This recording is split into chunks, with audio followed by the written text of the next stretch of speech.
Hello and welcome to our latest Business Spotlight interview. Today I'm delighted to be joined by Malcolm Emery, CEO of Radius Energy. Hello, Malcolm. Richard, how you doing? I'm doing well, thanks. How are you doing today? Good? Doing good. The sun's shining. Great, great. Why don't you share with us who you are, what you do, and for how long you've been doing it as a starting point? Malcolm Emery, Managing Director now of Radius Energy, formerly Powerhouse Energy Management, up until the end of November last year when Radius acquired the majority shareholding in the business. I run an energy company. We do everything from contract management for customers. So, who you connect to, the energy suppliers that are out there, gas and power. We help people get on the right contract and the right tariff. We also then advise and help people to manage consumption and actually permanently take cost out of their business. All in all, I've been doing it now for over 15 years, both in Ireland, across Ireland and GB, and we also work in Germany. Very good, very good.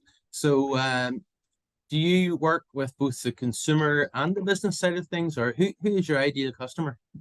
Our ideal customers, we only work in the business sector. Oh, okay.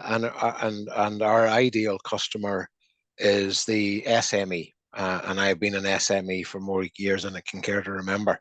Yes. Where there's owner managers just, I wouldn't say struggling, but they're working hard to just keep the business going. They do everything. They do accounts, they do buying, they do selling, they do a multitude of things. They might have 10 other people who are also very busy.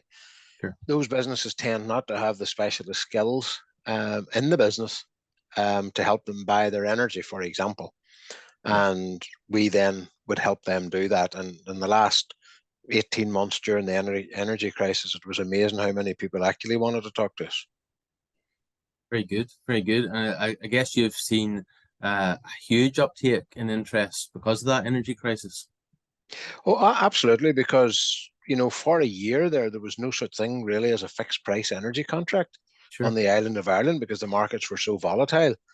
That had a direct impact on our business because we, earn our fees from the contracts that the customers are happy to sign up to. So we did the right thing and said, look, there's nothing there. We'd advise you to wait. And the customers did wait, and now we're able to contract them because the market has changed. And that's what we do, and that has helped out an awful lot of people because some of the prices were scary a year ago. Oh, sure. Yeah. No, and it's great that you can be helping people in that way. So what inspired you to start in the business? Well, what inspired me to start in the business initially, 30 odd years ago, was redundancy. Okay. It was Hobson's choice. Yeah. So you have to do things, and then I'd always wanted to do something for myself, for myself, and that was a needs must when the devil drives job. Yes. Yeah.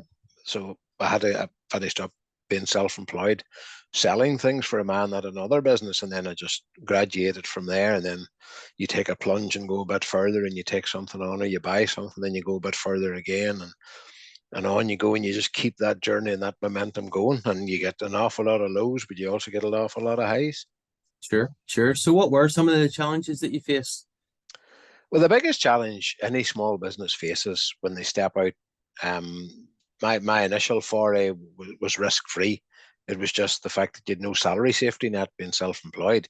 Yeah. But the biggest risk to any business is the startup capital.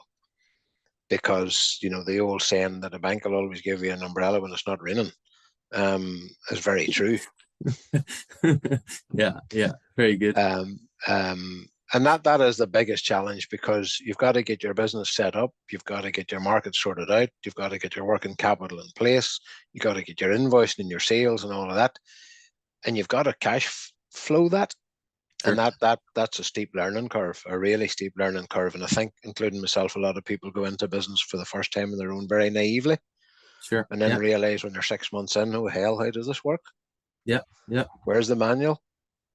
Very, very, very true. And I guess what have you learned about yourself during this journey? Resilience. Good. It's essential, isn't it?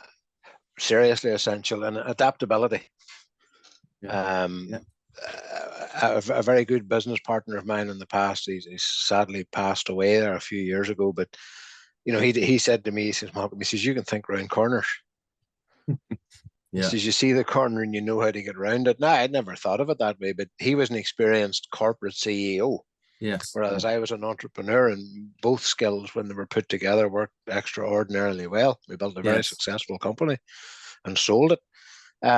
So yeah, I think that adaptability, resilience, and just persistency. Yes. Yeah.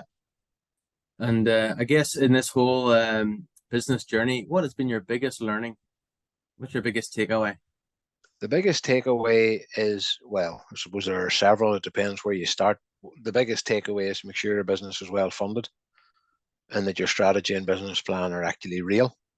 Not what you think they are, but properly road tested and Excel spreadsheets ink read off them, accountants looking at them, bank managers challenging and all that. But just that, make sure that bit's done properly, even for expansion. And I think the other thing is that, and probably the most important of all, money is very, very important, but you need the right team around you to generate the money. Sure. Yeah. And I think for a long time, well, maybe not for a long time, but yeah, for a decent period of time, there's a tendency to keep things close to your own chest and not share Yes. them out. But I read a book one time by a guy called Jack Welch, who built General Electric, Yes. called Straight from the Gut. And a takeaway from that book for me was something that I adopted into my own management thinking, was always hire people better than you. Very good. Yeah. Very good. Because you can be strategic, you can think ahead, but make sure the people around you are more than capable of doing the job. Not just able, where you can go, well, I told you to do it that way and you didn't. Why didn't you? You want them coming and challenging you. So Sure. you've got to be confident and strong and Yeah. believe in yourself to do that. But that I read that book in 2001 when I was stuck in America at 9/11. And as a time to reflect and think, that was it. And I came Yeah. back and went, right, this has got to be tried at least. Very good. Very good. So along with Mr. Welch's book, have you any other sort of favorite books or favorite quotes, sayings that you turn to now and again for inspiration? Yeah, one is a book by a man called William Clement Stone, way back in the 30s, depression years, 20s, 30s, Yeah. called The Success System That Never Fails. Very good. A great saying that I've always stuck to, and I tell everybody, failure can't live with persistency. Great. Yeah, that's great. It can't. If you keep going, something will happen sooner or later that allows you to get a break. It might not have been the straight line you thought you were on, but if you stop, Essentially. you're dead. Yeah. Yeah. No, that's great advice. So, what one thing would you say to anyone who is thinking of going into business for themselves? What one thing would I say? Or maybe it's a couple of things. It's probably a couple of things. Believe in yourself, because there will be days where it's not going to be easy, but just have that belief. But you can only find that belief on a solid strategy. Yeah. So you might have an idea, but you got to test that idea. You got to have your strategic plan. You've got to do. Tesco used to apply a thing. If you present it to them, they had a thing called Wibbit. Okay. And it stood for Would I Buy It? Yeah. Very good. So you've got to have those sorts of things. So you've got to have self-belief, but you've got to have a plan that will allow you to execute that self-belief, and then you've got to be well funded, properly funded. Yeah. You'd be better selling equity at the beginning or letting somebody take some sort of stake in your business that has the money to help you up. Because two things, you'll get the cash to help your cash flow, and secondly, you'll learn a lot from them, because if they've made enough to invest in you, they're not stupid. Sure. Sure. No, that's great. Great advice for the young folks. So what's exciting in 2023 within your own business? Well, the expansion plan now with Radius Energy. In Radius, we have a very, very supportive shareholder, and a shareholder who is more than happy to follow through and help the growth of the business, because the business can grow. And an exciting part of that plan will be our expansion into the GB market properly. Excellent. Building a team of people and building a business in GB. Very good.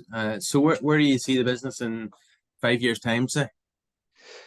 I would see the business. I would like to see the business in 5 years' time as being the best at what it does in the markets it operates in, but doesn't necessarily have to be the biggest, but the best.